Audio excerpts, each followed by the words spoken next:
여러분 반갑습니다. 사도행전 말씀 묵상 시간입니다.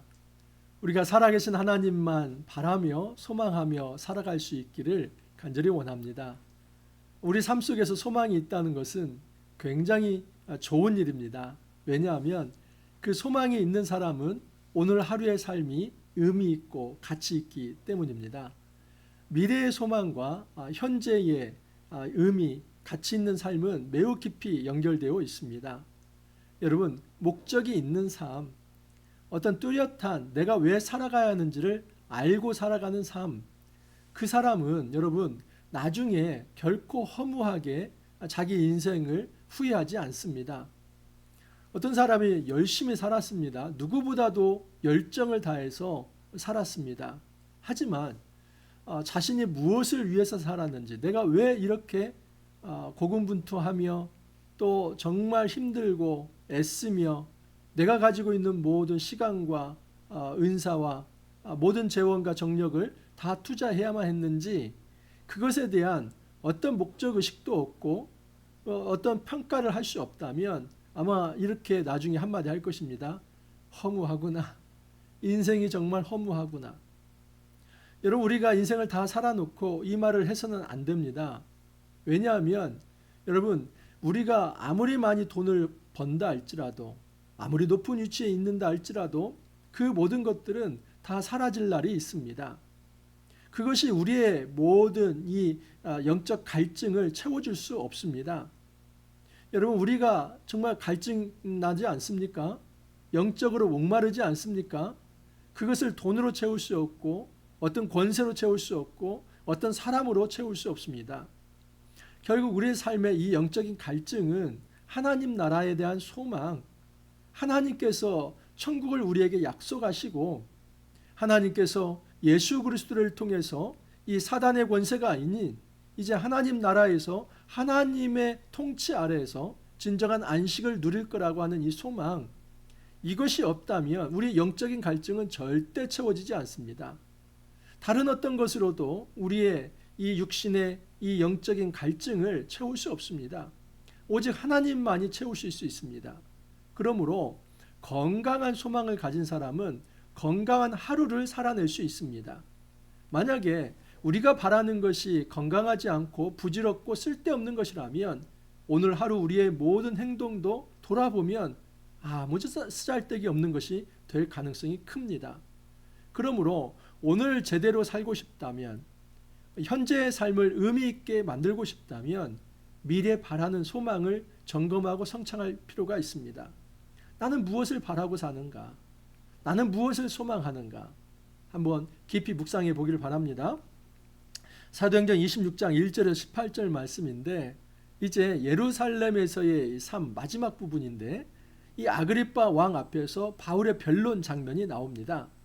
여러분, 이 변론의 핵심 중에 바울이 나는 이스라엘의 소망 때문에 여기 이렇게 갇히게 되었습니다. 하지만 이것이 부끄럽지 않습니다. 왜냐하면 나에게 주신 이 소망, 이것은 하나님이 주신 하나님 나라 소망이기 때문입니다. 이것이 말씀의 핵심입니다. 1절에서 3절에 바울이 이제 아그리빠 왕에서 자기가 이런 변명을 하게 된 것에 대해서 감사합니다 라고 이야기를 합니다. 특히 당신이 유대인의 모든 풍속과 문제를 아심이니이다. 여러분, 헤롯 아그리빠는 갈릴리 분봉왕이지 않습니까?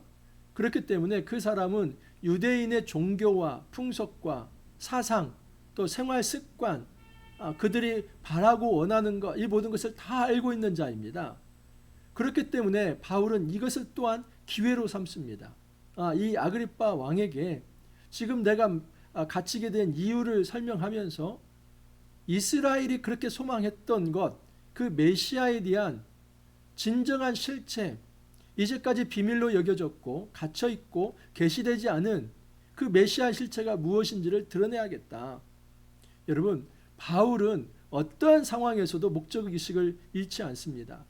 지금 이 아그리빠 왕은 자기의 이제 출감을 시킬 것인지 아니면 더 투옥상과 구류 상황을 연장시킬 것인지 이 어떤 그 주권을 가지고 있는 사람 아닙니까? 그의 말 한마디면 바울의 생명이 왔다 갔다 할 수 있습니다. 근데 바울은 아그리빠 왕에게 그냥 아부하는 형식이 아니라 기회로 삼습니다. 내가 이 사람, 이 권력자 앞에서도 이스라엘의 소망이 무엇인지를 분명히 드러내겠다. 내가 갇힌 바를 소명하지만 하나님 나라에 대한 진정한 전도를, 간증을, 증언을 해야겠다. 이 바울이 가지고 있는 생각입니다. 내가 처음부터 내 민족과 더불어 예루살렘에서 젊었을 때에 생활한 상황을 유대인이 다 아는 바라. 바울이 지금 말하고 싶은 것은 내가 지금 유대인에게 고소를 당하고 있는데, 그런데 역설적으로 그 유대인은 내가 젊어서 어떤 일을 했는지, 내가 어떤 사람이었는지 다 알고 있었습니다. 나나 그 유대인들이나 다를 바가 없었습니다. 즉 그 얘기를 합니다. 일찍부터 나를 알았으니 그들이 증언하려 하면 내가 우리의 종교의 가장 엄한 팔을 따라 바리새인의 생활을 하였다 할 것이라. 이 가말리엘의 문화에서 바울이 율법 교육을 철저히 받지 않았습니까? 그 당시 유대 사회에서 이 바리새인들은 존경을 받았습니다. 이 바리새주의자들 분리주의자라고 말하면 됩니다. 왜냐하면 바리새이라고 하는 말 자체가 구별되었다, 분리되었다 이런 의미가 있기 때문입니다. 그래서 그들은 지금 일반 사람들과는 달리 더 하나님 앞에서 구별된 자, 분리된 자, 그래서 하나님 앞에서 더 이쁨을 받는 존재라고 생각했습니다. 어떻게요? 율법을 철저히 준행함으로 그렇게 그들은 이제 율법주의적, 바리새주의적 삶을 살아갔습니다. 바울 역시도 이것이 하나님을 기쁘게 하는 최고의 방법이다라고 생각을 했습니다. 그래서 가말리엘 문화에서 그렇게 열심히 율법 교육을 받았습니다. 그렇기 때문에 지금 유대인들이 자기를 고소하려고 하는 것, 이것이 굉장히 역설적인 상황입니다. 그것을 말하고 싶은 것입니다. 내가 율법주의자였고 나 역시도 유대인들처럼 그렇게 율법을 사랑했던 자인데 그들에 의해서 내가 지금 고소를 당하는 것, 이거 정말 이상한 거 아닙니까? 문제 제기를 하고 있는 것입니다. 이제도 여기서 신문 받는 것은 하나님이 우리 조상에게 약속하신 것을 바라는 까닭이니 이 약속은 우리 12지파가 밤낮으로 간절히 하나님을 받들어 섬김으로 얻기를 바라는 바인데, 아그리빠 왕이여 이 소망으로 말미암아 내가 유대인들에게 고소를 당하는 것이니이다. 바울이 아주 전곡을 찔러 얘기합니다. 내가 이렇게 투옥된 것은 나는 이스라엘의 소망 때문에 추억이 된 것입니다 라고 얘기를 합니다.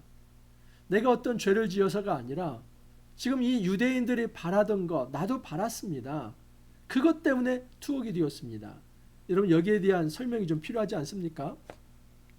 이 말씀은 앞에서도 좀 이미 이루어졌던 말씀입니다.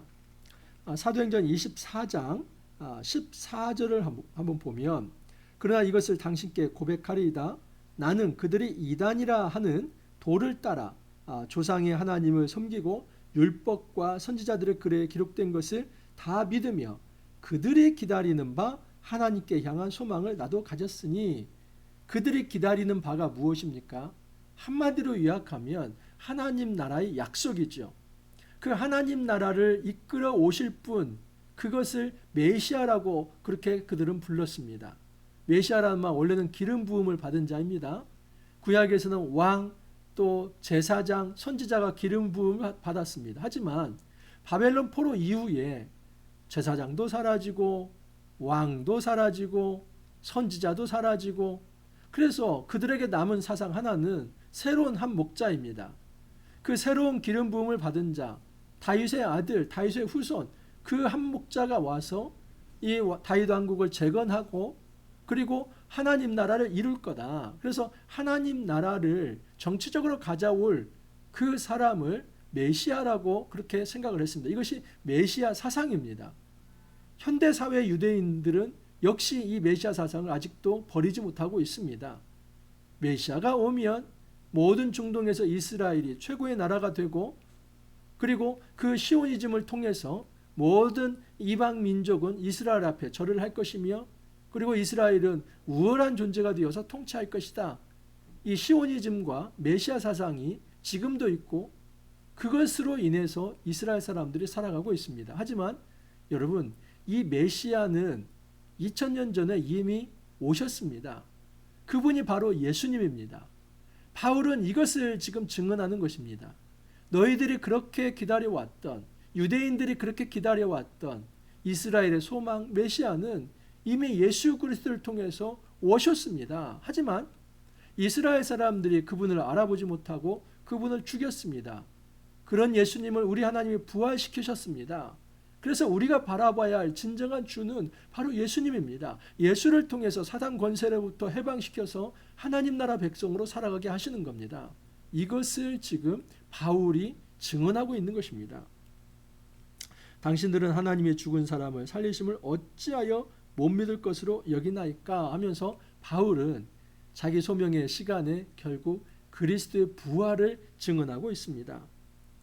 그러면서 바울이 자기 자신도 예전에는 그 나사렛 예수를 믿지 못했다고 얘기를 합니다.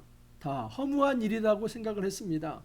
어떻게 부활이 있고 너무나 이것은 허무맹랑한 일인데 바울 자신이 자기가 다메섹 도상에서 부활하신 예수님을 만난 사건을 통해서 그 생각이 바뀌어졌다는 것을 이야기를 합니다. 자기도 원래는 예수 믿는 자들을 잡아들이기 위해서 다메섹까지 갔는데 그곳에서 바로 예수님을 만났다는 겁니다. 왕이여 정오가 되어 길에서 보니 하늘로부터 해보다 더 밝은 빛이 나와 내 동행들을 둘러 비추는지라.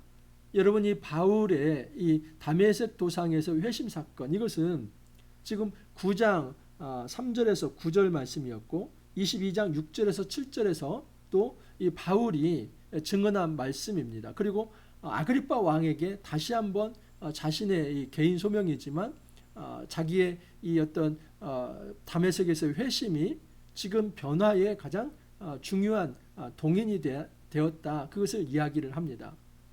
여러분, 이 회심 사건이 너무나 중요하다 하기 때문에 바울이 강조를 하는 겁니다. 바울은 지금 이야기를 합니다. 나도 원래는 일반 유대인들처럼 그렇게 율법주의자였고 율법을 사랑했고 너무나 이 율법에 대한 열정, 하나님에 대한 열정이 있었기 때문에 예수 믿는 자들을 잡아 죽이려 했지만 오히려 내가 다메섹 도상에서 살아계신 부활하신 예수님을 만난 이후로 나의 모든 이 사상체계가 허물어졌습니다. 더 이상 율법으로서가 아니라 그 율법의 행위가 아니라 예수를 믿음으로 우리가 하나님 백성 될 수 있다는 그 사실을 깨닫게 되었습니다. 그래서 제가 이 일에 대한 증인이 되었고 유대인들은 그것을 싫어해서 나를 이 감옥에 가두게 된 것입니다. 이런 바울은 자신이 옥에 매인 딱 한 가지 이유를 이스라엘 소망 때문이라고 합니다. 역설입니다. 유대인도 이스라엘의 소망 때문에 바울을 옥에 갇히게 하고 이 바울은 이제 이스라엘의 소망 때문에 예수 그리스도를 증언하며 매인 바 되었지만 오히려 자유로운 몸이 되어서 유대인들을 향해서 복음을 전합니다. 한 소망을 놓고 어떻게 이렇게 다르게 행동할 수 있습니까? 이스라엘의 소망 때문에 이 유대인들은 의인을 잡아 죽이고 그리고 이스라엘의 소망 때문에 바울은 그들을 긍휼히 여기며 예수를 믿게 하는 이 전도의 삶을 살아가고 있습니다. 우리가 무엇을 바라보는가는 우리 인생이 결정됩니다.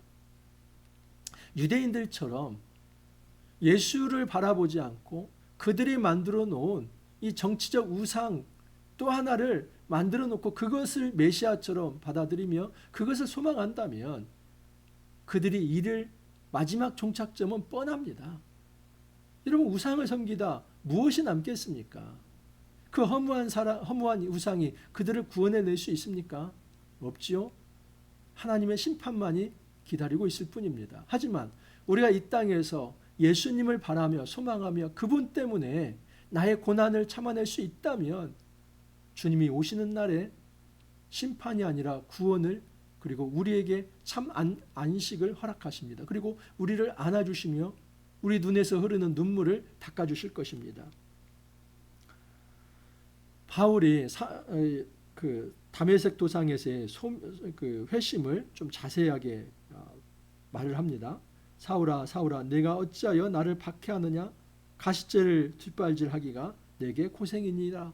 네가 그렇게 이제 그 예수 믿는 자들을 잡아 죽이려고 하지만 오히려 그것은 마치 자기를 자해하는 행위나 마찬가지다 그 얘기입니다. 주님 누구십니까? 이 얘기도 말씀을 드렸죠. 아주 중요한 질문이었습니다. 바울에게서 중요한 질문 두 가지. 주님 누구십니까? 내가 무엇을 해야 합니까? 이것이 정체성을 결정한다 말씀을 드렸습니다. 나는 내가 박해하는 예수라. 그러면서 소명을 주시죠. 일어나 너의 발로 서라. 내가 내게 나타난 것은 곧 내가 나를 본 일과 장차 내가 내게 나타날 일에 너로 종과 증인을 삼으려 함이니라. 주님이 바울을 다시 구원하신 이유는 증인 삼기 위함이라는 것. 이것이 바로 사명이죠. 여러분, 소명, 콜링, 사명, 미션. 소명은 부르심이고 사명은 보내심입니다. 그래서 부르심과 보내심이 합쳐져서 그 사람의 정체성이 결정이 됩니다. 내가 하나님의 증인으로 부름을 받고 그리고 증인되는 삶을 살아가는 거, 파송이 되는 거, 이것이 그 사람의 정체성입니다. 이스라엘과 이방인들에게서 내가 너를 구원하여 그들에게 보내요. 중요한 사실은 이방인과 유대인들에게서 너를 구원해서 다시 그들에게 보낸다는 겁니다. 세상에서 건져내서 하나님의 사람으로 무장시켜 다시 세상으로 보낸다는 의미입니다. 그 눈을 뜨게 하여 어둠에서 빛으로 사단의 권세에서 하나님께로 돌아오게 하고 죄사함과 나를 믿어 거룩하게 된 무리 가운데서 기업을 얻게 하리라 하더이다. 이게 바로 하나님 나라에 대한 축복이죠. 더 이상 어둠에 매이지 않고 빛으로 사단의 권세에서 하나님 자녀된 권세로 죄사함이 아니라 죄가 아니라 죄의 사함으로 예수를 믿어 거룩하게 되는 것. 이것이 바로 바울이 받은 메시지입니다.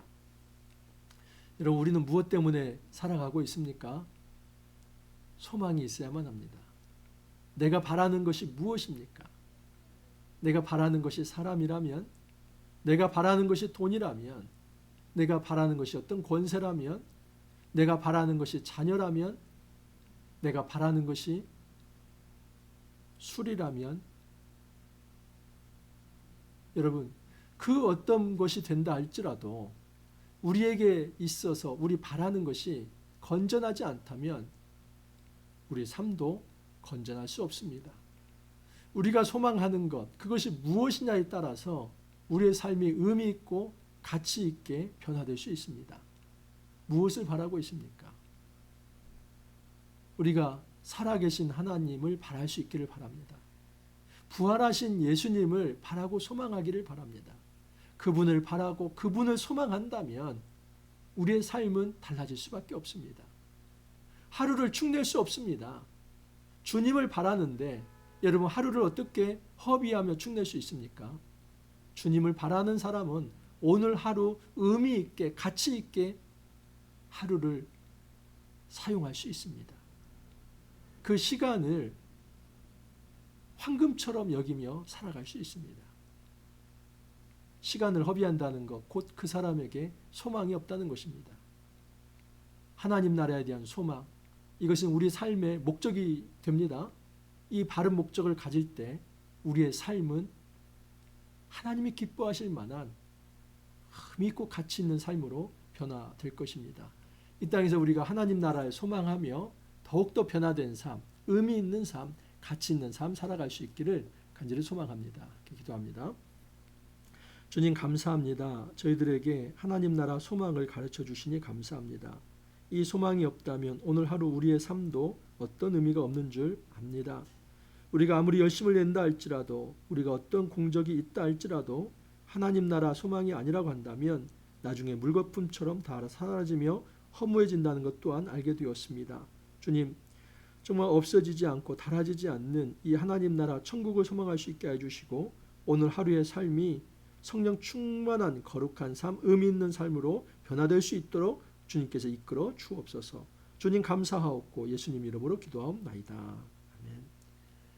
여러분, 이제 진짜 며칠 안 남았습니다. 오늘 화요일인데 수요일, 목요일, 금요일까지 해서 사도행전 말씀 마무리합니다. 저와 함께 정말 유종의 의미 잘 거둘 수 있기를 바랍니다. 오늘 하루도 여러분 의미 있는 삶 잘 사시고 또 내일 찾아뵙도록 하겠습니다. 감사합니다.